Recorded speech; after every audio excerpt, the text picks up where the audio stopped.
Students, last class में मैंने आपको बताया था कि जब भी हम न्यूमेरिकल्स करते हैं डेंसिटी के ऊपर, मोस्ट ऑफ द न्यूमेरिकल्स में आपको ये दे दिया जाता है कि दिया गया सॉलिड है या दिया गया मेटल है, उसका एफसीसी स्ट्रक्चर है या रॉक साल्ट स्ट्रक्चर है। तो ये रॉक साल्ट या एफसीसी स्ट्रक्चर से आप क्या समझेंगे, पहले उसके ऊपर बात करते हैं। तो केमिस्ट्री कहती है कि सर हमारे पास कुछ टाइप के क्या होते हैं, क्रिस्टल्स होते हैं। क्रिस्टल्स में पहली क्रिस्टल कौन सा होता है? रॉक साल्ट टाइप क्रिस्टल होता है। वो रॉक साल्ट भी कह सकता है, वो एनएसीएल टाइप क्रिस्टल भी कह सकता है। अब सबसे पहले आपको ये देखना पड़ेगा रॉक साल्ट स्ट्रक्चर कैसा होता है, एनएसीएल टाइप क्रिस्टल कैसा होता है। तो केमिस्ट्री कहते हैं कि सर NaCl में जो एनायन है, एनायन कौन है? Cl negative. वो क्या बनाता है बेटा? एफसीसी स्ट्रक्चर बनाता है। और एफसीसी आपको पता है क्या होता है? पार्टिकल कॉर्नर पे तो होते ही होते हैं, साथ में पार्टिकल कहाँ प्रेजेंट होते हैं? फेसिस के ऊपर पार्टिकल प्रेजेंट होते हैं। एक ऐसा सॉलिड जिसमें पार्टिकल कॉर्नर्स के साथ साथ फेसिस के ऊपर प्रेजेंट हो, उसको क्या बोलते हैं? एफसीसी। तो NaCl स्ट्रक्चर में Cl नेगेटिव क्या बनाता है बेटा? एफसीसी स्ट्रक्चर बनाता है। जबकि जो Na positive ion that is cation जो होते हैं वो कहाँ प्रेजेंट होते हैं? एज के सेंटर पे, और साथ में कहाँ प्रेजेंट होते हैं? बॉडी के सेंटर में प्रेजेंट होते हैं। तो जो कैटायन है वो एज पे और बॉडी के सेंटर पे प्रेजेंट होते हैं। अगर मैं ढंग से बताऊं तो आप ये कह सकते हैं कि sir Cl negative that is anion और Na positive that is cation. अब कैटायन कहाँ प्रेजेंट है? एज के कोर सेंटर पे। आपको पता है कि एक एज पे पार्टिकल कौन सा हिस्सा होता है? 1/4। और टोटल बेटा आपके पास एजेस कितनी होती हैं? 12 एजेस होती हैं। ये तो कहानी किसके ऊपर होगी बेटा? एज के ऊपर ऐसी कुछ कहानी होगी। फिर अगर आपको कोई कह दे सर बताओ बॉडी के सेंटर में कितना पार्टिकल होता है, तो आपको पता है कि बॉडी के सेंटर में पूरा क्या होता है बेटा? बॉडी के सेंटर में पूरा का पूरा एक पार्टिकल होता है। कैंसिल आउट करूंगा, यहाँ कितना हो जाएगा? 3 एंड 1 कितना आ जाएगा आपके पास? 4। तो आप कह देंगे Na पॉजिटिव पार्टिकल कितने होंगे? यहाँ पर 4 पार्टिकल होंगे। दूसरी तरफ अगर आपसे कोई पूछ ले सर Cl नेगेटिव में क्या कहानी होगी, तो आपको पता है सर Cl नेगेटिव क्या बनाता है? एफसीसी स्ट्रक्चर बनाता है। एफसीसी का मतलब एक तो पार्टिकल कहाँ प्रेजेंट है? कॉर्नर पे। तो एक तो Cl नेगेटिव कहाँ प्रेजेंट होगा? कॉर्नर पे। और एक Cl नेगेटिव कहाँ प्रेजेंट होगा बेटा? फेसिस के ऊपर प्रेजेंट होगा। एक फेस पे कौन सा हिस्सा होता है? एक बटा चौथा हिस्सा सॉरी, एक फेस पे एक बटा दूसरा हिस्सा होता है। और फेस कितने होते हैं? 6 फेस होते हैं। तो Cl नेगेटिव क्या बना रहा है? आपका एफसीसी स्ट्रक्चर बना रहा है। और Na पॉजिटिव उस एफसीसी स्ट्रक्चर में एजेस और कहाँ प्रेजेंट है? बॉडी के सेंटर में प्रेजेंट है। तो यहाँ क्या हो गया? कॉर्नर। और ये क्या हो गया बेटा? फेस। काटेंगे यहाँ पर पार्टिकल कितना आ जाएगा? 1। और यहाँ काटेंगे कितना आ जाएगा? 3 = 4। मतलब आप कह सकते हैं कि NaCl में 4 तो किसके आयन होते हैं बेटा? Na पॉजिटिव के। और 4 ही किसके आयन होते हैं? Cl नेगेटिव के। बेटा ये मैं फिर दोबारा रिपीट कर रहा हूँ, जो Cl नेगेटिव होता है क्या बनाता है? एफसीसी स्ट्रक्चर बनाता है। और जो आपका Na पॉजिटिव होता है वो एक तो उस कहाँ प्रेजेंट होते हैं? एजिस पे। और एक कहाँ प्रेजेंट होता है? बॉडी के सेंटर में प्रेजेंट होता है। अगर मैं सारे में से 4 भार कॉमन ले लूँ तो अंदर क्या बचेगा? एक तो Na और एक अंदर क्या बचेगा? Cl। तो यहाँ पर हम कह सकते हैं कि एफसीसी स्ट्रक्चर या आप कहेंगे रॉक साल्ट स्ट्रक्चर के अंदर एक स्ट्रक्चर में कितने मॉलिक्यूल होते हैं? टोटल 4 मॉलिक्यूल होते हैं या 4 फॉर्मूला यूनिट होती हैं। अगर आप इस स्ट्रक्चर को ध्यान से देखो तो आप बोलेंगे सर Cl नेगेटिव क्या बना रहा है? एफसीसी। इसका मतलब Cl नेगेटिव एक तो कहाँ प्रेजेंट होगा? एफसीसी का मतलब कॉर्नर्स पे तो प्रेजेंट होगा ही होगा Cl नेगेटिव। और कहाँ पे प्रेजेंट होगा बेटा?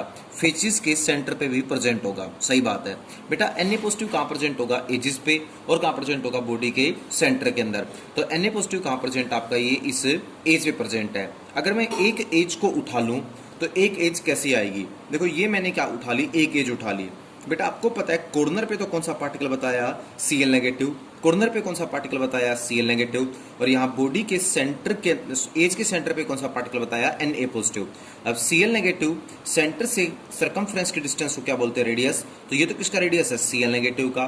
सेंटर से सरकमफ्रेंस की डिस्टेंस क्या बोलते हैं? रेडियस। ये किसका रेडियस है? Cl नेगेटिव का। जबकि बेटा ये क्या है आपका? कैटायन। कैटायन मतलब सोडियम है। और आपको पता है कि सर सरकमफ्रेंस से सरकमफ्रेंस की डिस्टेंस क्या बोलते हैं? Radius of cation. सेंटर से सरकमफ्रेंस की डिस्टेंस क्या बोलते हैं? रेडियस ऑफ कैटायन बोलते हैं। अब केमिस्ट्री में अगर देखा जाए तो ये पूरी की पूरी क्या है? Edge length. Edge length of chemistry में क्या बोलते हैं बेटा? ए बोलते हैं। यहाँ पर बताओ आपके अनुसार ए किसके इक्वल आ रही है? तो देखो आर नेगेटिव और आर नेगेटिव एक तो किसके इक्वल है? 2R नेगेटिव के इक्वल है। और बेटा आर पॉजिटिव और आर पॉजिटिव एक किसके इक्वल है? 2R पॉजिटिव के इक्वल है। दोनों में से 2 क्या ले लूंगा? बाहर कॉमन ले लूंगा। तो बन क्या जाएगा? आर पॉजिटिव एंड क्या बन जाएगा? R negative. आर पॉजिटिव और आर नेगेटिव का मतलब होता है कैटायन का रेडियस प्लस एनायन का रेडियस। केमिस्ट्री में कैटायन और एनायन के रेडियस के सम को पता क्या बोलते हैं? Inter ionic distance. क्या बोलते हैं? Inter ionic distance. Intraionic distance का मतलब दो आयंस के बीच में डिस्टेंस कितनी है और इसको किससे रिप्रेजेंट करते हैं, डी के द्वारा रिप्रेजेंट करते हैं। तो A is equal to intraionic distance that is D। तो ये क्या किया जाता है, इंट्रायोनिक डिस्टेंस वाला कॉन्सेप्ट NaCl के अंदर यूज किया जाता है। ये पूरी कहानी किसकी होती है, NaCl की होती है। एक और चीज यहाँ पर देखने को मिलती है कि एक Na के चारों तरफ कितने Cl होते हैं, 6 Cl होते हैं, और एक Cl के चारों तरफ भी क्या होते हैं, 6 Na होते हैं। एक Na के चारों तरफ जितने Cl होंगे वो क्या कहलाएगा, Na का कोऑर्डिनेशन नंबर, और एक Cl के चारों तरफ जितने Na होंगे वो क्या कहलाएगा, Cl का कोऑर्डिनेशन नंबर। तो ये पाया जाता है कि Na और Cl में से Na और Cl दोनों का कोऑर्डिनेशन नंबर कितना होता है बेटा, 6 और 6 क्या होता है, दोनों का कोऑर्डिनेशन नंबर होता है। ठीक है, ये आपके पास किसकी कहानी थी, पहले रॉक सॉल्ट स्ट्रक्चर की कहानी थी। एक बार आपके न्यूमेरिकल्स के जस्ट बाद टेबल देख के टेबल में से ऑब्जर्व कर लेना। सेकंड आपके पास जो क्रिस्टल आता है वो आता है सीजियम क्लोराइड टाइप का क्रिस्टल। क्या आता है, सीजियम क्लोराइड टाइप का क्रिस्टल। केमिस्ट्री ये कहती है, एक और सुन लो, आपका लिथियम, आप कहेंगे सर सोडियम, और आप कहेंगे पोटासियम। लिथियम और सोडियम और पोटासियम के जो हैलाइड होते हैं ना, हैलाइड, वो कौन सा स्ट्रक्चर बनाते हैं, हमेशा रॉक साल्ट स्ट्रक्चर बनाते हैं। सिल्वर का बेटा आप क्या बोलेंगे, फ्लोराइड। सिल्वर का जो ब्रोमाइड होता है वो भी क्या करता है बेटा, रॉक साल्ट स्ट्रक्चर बनाता है। अमोनियम के अंदर भी क्लोराइड, अमोनियम के अंदर जो ब्रोमाइड, और अमोनियम के अंदर बेटा जो आपका पास क्या प्रेजेंट होता है, यहाँ पर आयोडाइड प्रेजेंट होता है, वो भी क्या बनाता है, ऐसा स्ट्रक्चर बनाता है।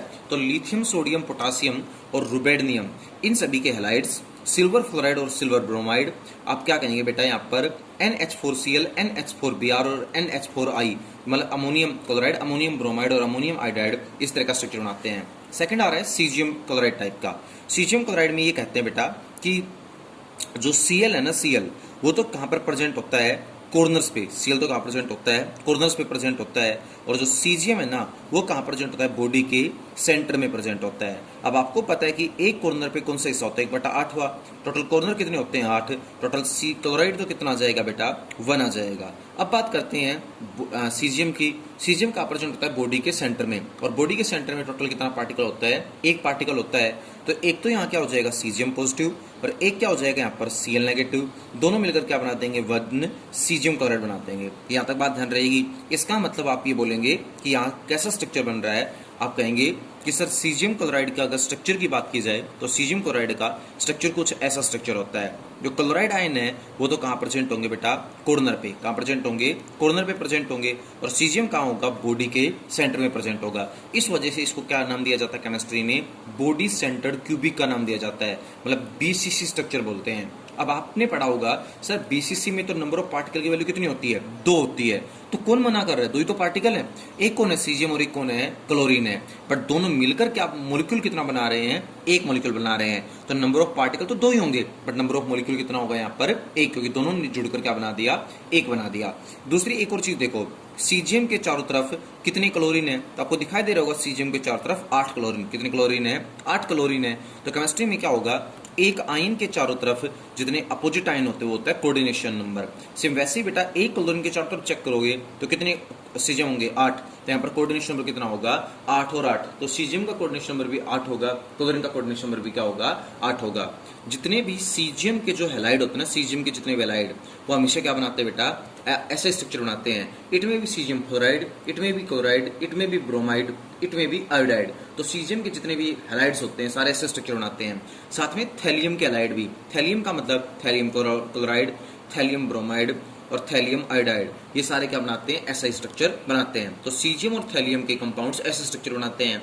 आप कहोगे दीपक सर एक बात बताओ, लिथियम, सोडियम, पोटासियम और रुबेडियम ये तो बनाते हैं FCC स्ट्रक्चर या रॉक साल्ट जैसा स्ट्रक्चर। सीजियम बनाता है बॉडी सेंटर स्ट्रक्चर। रीजन क्या है, क्योंकि बेटा यहाँ पर कोऑर्डिनेशन नंबर कितना होता है, आपने अभी 2 मिनट पहले पढ़ा, कोऑर्डिनेशन नंबर 6 और 6 होता है। इसका मतलब एक Na के चारों तरफ कितने Cl होते हैं, 6 Cl होते हैं। और यहाँ कोऑर्डिनेशन नंबर कितना होता है, 8। अब लिथियम, सोडियम, पोटासियम और रुबेडियम का साइज छोटा होता है। छोटे साइज के चारों तरफ 8 अपोजिट चार्ज के आयन नहीं आ सकते। स्टेरिक छोटा साइज होने के कारण अगर आ भी गए तो स्टेरिक हिंड्रेंस इतनी ज्यादा होगी कि मॉलिक्यूल वेरी अनस्टेबल हो जाएगा। तो इसका मतलब जो छोटे साइज के एटम है वो 8 कोऑर्डिनेशन नंबर वाला कंपाउंड नहीं बनाते। तो 8 वाला नहीं बनाएंगे तो 6 वाला बनाएंगे, that is rock salt structure. But caesium का साइज इतना इनफ बड़ा होता है कि वो क्या कर लेता है बेटा, 8 आयंस को अपने चारों तरफ अरेंज करके कैसा स्ट्रक्चर बनाता है, सीजियम क्लोराइड जैसा स्ट्रक्चर बनाता है। ठीक है। उसके बाद आपका जो अगला स्ट्रक्चर आता है वो आता है, कहते हैं जिंक ब्लेंड टाइप का स्ट्रक्चर। तीसरा कई बार केमिस्ट्री में दिया मिल देगा आपको किसी न्यूमेरिकल में कि sir the solid has ZnS structure.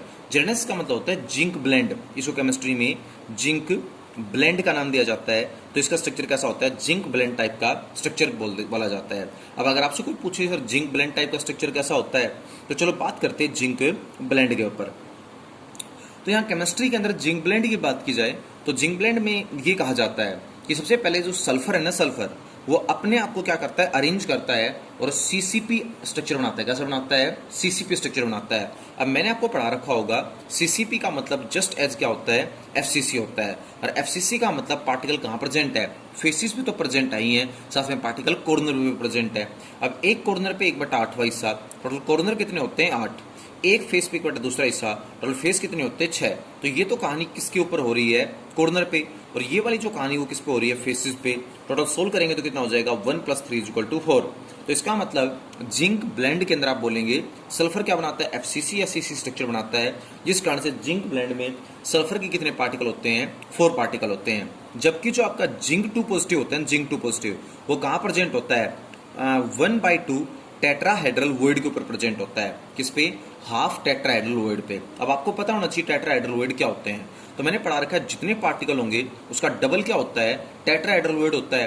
तो पार्टिकल है टोटल 4, 4 का डबल कितना होगा 8, और 8 का आधा कितना हो गया 4। तो इसका मतलब 4 यहाँ पर क्या प्रेजेंट है, जिंक 2 पॉजिटिव प्रेजेंट है। या तो कह दो जिंक कहाँ प्रेजेंट होता है, हाफ टेट्राहेड्रल वॉइड पे, या ये कह दो जिंक कहाँ प्रेजेंट है, एक जिंक एक बॉडी डायगोनल पे प्रेजेंट है। कहां प्रेजेंट है, एक बॉडी डायगोनल पे प्रेजेंट है। अब आप ये बताओ कि एक क्यूबिक यूनिट सेल के अंदर, क्योंकि सल्फर क्या बना रहा है, एफसीसी का मतलब face centred cubic unit cell बना रहा है, इसमें कितने बॉडी डायगोनल होते हैं, अपोजिट पॉइंट्स को मिलाओ। सर इस पॉइंट को किस पॉइंट से मिलाया जाएगा, इससे, एक बॉडी डायगोनल बन गया। इस पॉइंट को इससे मिलाया जाएगा, दूसरा बॉडी डायगोनल सॉरी तैयार हो गया। इसको इससे मिलाया जाएगा, तीसरा बॉडी डायगोनल तैयार हो गया। और इसको किससे मिलाएंगे, इससे, चौथा बॉडी डायगोनल तैयार हो गया। 4 बॉडी डायगोनल होते हैं। एक बॉडी डायगोनल पे एक जिंक 2 पॉजिटिव रखा जाता है, तो 4 पे कितना रखे जाएंगे, 4 रखे जाएंगे, और जिंक 2 पॉजिटिव भी 4 हो जाएंगे। अब यहाँ देखो सर कितने जिंक 2 पॉजिटिव है, 4 एक यूनिट सेल में, कितने सल्फर 2 नेगेटिव है, 4। 4 को यहाँ से क्या लेता हूँ, बाहर कॉमन ले लेता हूँ, तो क्या बन जाएगा 4 जिंक सल्फाइड। तो केमिस्ट्री में ये कहा जाता है कि जिंक सल्फाइड के एक मॉलिक्यूल में टोटल कितने पार्टिकल होते हैं, 4 पार्टिकल प्रेजेंट होते हैं। अब ध्यान से देखो, एक सल्फर के चारों तरफ कितने जिंक आ रहे हैं, 4, और एक जिंक के चारों तरफ कितने सल्फर आ रहे हैं, 4। अब जिंक के चारों तरफ 4 सल्फर है तो कोऑर्डिनेशन नंबर 4 होगा। सल्फर के चारों तरफ भी 4 हैं तो कोऑर्डिनेशन नंबर कितना होगा, 4 होगा। तो केमिस्ट्री में ये कहते हैं कि जिंक सल्फाइड में जिंक और सल्फर दोनों का ही कोऑर्डिनेशन नंबर कितना होता है, 4 and 4 कोऑर्डिनेशन नंबर होता है। तो you can say that the coordination number is 4 and 4। Coordination number यहाँ कितना माना जाएगा, 4 and 4 माना जाएगा। इसके अलावा अगर आप आगे की बात करें तो इसमें एक और चीज कह सकते हैं कि जो डायमंड होता है ना, डायमंड का स्ट्रक्चर भी कैसा होता है, जिंक सल्फाइड जैसा ही स्ट्रक्चर होता है। मतलब डायमंड का स्ट्रक्चर भी ऐसा ही होता है, बस फर्क ये है जिंक की जगह भी क्या किसके एटम मिलेंगे डायमंड में, कार्बन के, और सल्फर की जगह भी किसके एटम मिलेंगे, कार्बन के। तो अगर पेपर में क्वेश्चन आ जाए कि बताओ डायमंड का स्ट्रक्चर कैसा होता है, तो आप कहोगे कि डायमंड का जिंक सल्फाइड जैसा स्ट्रक्चर होता है। और ये आ जाए कि बताओ एक यूनिट सेल में कितने कार्बन के एटम होते हैं डायमंड के एक यूनिट सेल में, तो डायमंड का मतलब मैंने आपको बता दिया जिंक सल्फाइड। अब जिंक सल्फाइड के एक यूनिट सेल में कितने एटम होते हैं, 4, मतलब 4 ही सल्फर के और 4 ही जिंक के। तो बेटा जिंक की जगह भी कार्बन प्रेजेंट है तो कार्बन के 4 एटम, इधर सल्फर की जगह भी 4 प्रेजेंट है तो कार्बन के 4 टोटल कितने हो गए, 8 एटम्स। तो आप क्या बोलोगे कि diamond has the zinc sulphide structure and remember that in place of zinc carbon is present and in place of sulphur carbon is also present. There are 4 zincs, it means 4 carbon. There are 4 sulfur, it means 4 carbon. Then 4 and 4 8, it means the one unit cell of carbon diamond contains 8 carbon. कितने carbon होंगे, 8 carbon यहाँ पर present होंगे। This is the structure of zinc sulphide. Zinc sulphide या zinc blende के बाद आपका अगला जो स्ट्रक्चर आता है वो आता है फ्लोराइड स्ट्रक्चर। क्या आता है बेटा, फ्लोराइड स्ट्रक्चर आता है। देखो केमिस्ट्री में फ्लोराइड स्ट्रक्चर को हम Ab2 टाइप का स्ट्रक्चर बोलते हैं। क्या बोलते हैं, Ab2 टाइप का, जहां पर A आपका क्या है, A2 पॉजिटिव इज कैटायन और B नेगेटिव इज एनायन। तो मैं बोल रहा हूं फ्लोराइड स्ट्रक्चर। फ्लोराइड का मतलब Ab2 टाइप का स्ट्रक्चर, या केमिस्ट्री में इसको बोल देते हैं CaF2 टाइप का स्ट्रक्चर, जहां पर Ca क्या है कैटायन और F क्या है, जहां पर किसकी तरह काम कर रहा है, एनायन की तरह काम कर रहा है। यहां बोला जाता है कि कैटायन क्या बनाता है, CCP स्ट्रक्चर। सीसीपी का मतलब कैटाइन क्या बनाता है बेटा, एफसीसी स्ट्रक्चर बनाता है। तो कैटाइन तो क्या बनाता है, सीसीपी या एफसीसी स्ट्रक्चर बनाता है। और बेटा जो आपका बी नेगेटिव है वो क्या बनाता है, जो आपका एनायन है वो कहाँ प्रेजेंट होता है, टेट्राहेड्रल वुड्स के ऊपर प्रेजेंट होता है। तो फ्लोराइड में ध्यान रखना, कैटायन तो क्या बनाएगा, सीसीपी स्ट्रक्चर या एफसीसी स्ट्रक्चर बनाएगा, और एनायन कहाँ प्रेजेंट होता है, टेट्राहेड्रल वुड पे प्रेजेंट होता है। अब बताओ अगर कोई चीज एफसीसी स्ट्रक्चर बना रही है तो पार्टिकल कहाँ होंगे, फेसिस पे, और कहाँ होंगे, कॉर्नर पे। फेसिस और कॉर्नर का मतलब टोटल पार्टिकल निकालो कितने आ जाएंगे, 4 आ जाएंगे। भैया टेट्राहेड्रल वुड कितने होंगे, अब मैंने पढ़ा रखा है जितने वॉइड हो उसका डबल, जितने पार्टिकल उसका डबल। पार्टिकल है 4, 4 का डबल कितना हो जाएगा 8। 8 यहाँ पर क्या प्रेजेंट होंगे, आपके एनाइन प्रेजेंट होंगे। तो 4 तो आपके क्या प्रेजेंट है, कैटाइन, और 8 आपके क्या प्रेजेंट है, एनाइन। दोनों में से कॉमन लूंगा, कॉमन क्या आ जाएगा आपका 4। यहाँ क्या आ जाएगा A2 पॉजिटिव, और यहाँ क्या आ जाएगा 2B नेगेटिव। 4 कॉमन ले रखा है, A और B2 मिलकर क्या बना देंगे, AB2। तो केमिस्ट्री में ये कहा जाता है कि फ्लोराइड के एक यूनिट सेल में कितने एटम प्रेजेंट होते हैं, 4 प्रेजेंट होते हैं, 4 स्पीसीज प्रेजेंट होती हैं। अगर मैं AB2 की बजाय CF2 लूं तो समझ गए हो कि कैटाइन की जगह तो कैल्शियम आ जाएगा, और एनाइन की जगह क्या आ जाएगा बेटा, आपका यहाँ पर फ्लोरीन आ जाएगा। अब यहाँ एक बात बोली जाती है, एक कैटाइन के चारों तरफ बताओ कितने एनाइन है, कितने बी नेगेटिव हैं, शायद आपको दिख रहा होगा 8। इसका मतलब एक कैटाइन के चारों तरफ 8 एनाइन है। तो कैटाइन का कोऑर्डिनेशन नंबर कितना होगा, 8। जबकि एक एनाइन के चारों तरफ कितने कैटाइन है, 4 कैटाइन दिख रहे होंगे आपको, है ना। देखो एक कैटाइन के चारों तरफ 8 एनाइन है, एक एनाइन के चारों तरफ 4 कैटाइन है। तो एनाइन के चारों तरफ 4 कैटाइन है, तो इसका कोऑर्डिनेशन नंबर कितना होगा, 4। तो केमिस्ट्री कहती है कि फ्लोराइड में या फ्लोराइड का मतलब AB2 या CF2 टाइप के स्ट्रक्चर में बेटा कैटाइन का कोऑर्डिनेशन नंबर कितना होता है, 8, और एनाइन का कोऑर्डिनेशन नंबर कितना होता है, 4 होता है। ठीक है, तो यहाँ कैटाइन का तो 8 कोऑर्डिनेशन नंबर होगा, एनाइन का कोऑर्डिनेशन नंबर कितना होगा, 4 होगा। एक इसी तरह से स्ट्रक्चर बनता है that is anti fluoride. Fluoride की तरह एक स्ट्रक्चर और होता है, उसको एंटी फ्लोराइड टाइप का स्ट्रक्चर बोला जाता है। कोई भी अगर आपसे पूछे बताओ एंटी फ्लोराइड स्ट्रक्चर क्या होता है तो सुन लो, वैसे नाम से समझ में आ जाना चाहिए, एंटी फ्लोराइड, फ्लोराइड का उल्टा। तो फ्लोराइड क्या था आपका, AB2, तो एंटी फ्लोराइड क्या होगा, A2B टाइप का स्ट्रक्चर क्या होगा, A2B। For example Na2O। ठीक है, यहां पर बेटा आपका A तो क्या कहलाएगा, कैटाइन, और B आपका क्या कहलाएगा, एनाइन कहलाएगा। जस्ट फ्लोराइड से उल्टा कर दो, that is anti fluoride. For example Na2O। अब यहाँ पर 1 मिनट के लिए डिस्कस किया जाए तो A तो आपका क्या है, कैटाइन है, और A की जगह हमने यहाँ क्या ले रखा है, सोडियम। ओके, B आपका क्या है, एनायन है, तो यहाँ B नेगेटिव एनाइन है, उसकी जगह हमने क्या ले रखा है, O2 नेगेटिव ले रखा है। ठीक है, अब फ्लोराइड में क्या था और एंटी फ्लोराइड में क्या था, डिफरेंस देखो। फ्लोराइड में जो A2 पॉजिटिव था वो CCP स्ट्रक्चर बना रहा था, है ना, CCP स्ट्रक्चर। तो यहाँ पर बेटा जो आपका एनायन है वो क्या करेगा, CCP स्ट्रक्चर बनाएगा। कैसा बनाएगा, एनायन आपका CCP स्ट्रक्चर बनाएगा। और बेटा जो A पॉजिटिव है मतलब कैटाइन है, वो एक तो कहाँ प्रेजेंट होता है, ऑक्टाहेड्रल वॉइड पे, और कहाँ प्रेजेंट होता है, हाफ ऑफ टेट्राहेड्रल वॉइड के ऊपर प्रेजेंट होता है। आप बताओ CCP का मतलब क्या होता है, FCC, और FCC में कितने पार्टिकल होते हैं, 4 पार्टिकल होते हैं। ठीक है भाई, यहाँ पर 1 मिनट के लिए ध्यान से देखो कि बेटा जितने पार्टिकल होंगे उतने क्या होंगे, ऑक्टाहेड्रल वॉइड। जितने पार्टिकल होंगे उसका डबल क्या होता है, टेट्राहेड्रल। तो पार्टिकल 4 है तो डबल का मतलब 8 तो क्या होंगे, टेट्राहेड्रल वॉइड, और 8 का अगर मैं आधा कर दूंगा तो इसका मतलब 4। सही बात है, 4 4 कितना होगा यहाँ पर 8। इसका मतलब मैं कह सकता हूँ कि एंटी फ्लोराइड स्ट्रक्चर में A पॉजिटिव तो कितने होते हैं, 8 होते हैं, और B नेगेटिव कितने होते हैं आपके पास, 4 होते हैं। दोनों में से मैं 4 को अगर बाहर कॉमन ले लूंगा तो क्या बन जाएगा, 2A पॉजिटिव प्लस क्या बन जाएगा, B नेगेटिव बन जाएगा। कंबाइंड करें तो 4। बेटा यहाँ क्या हो गया, A2B।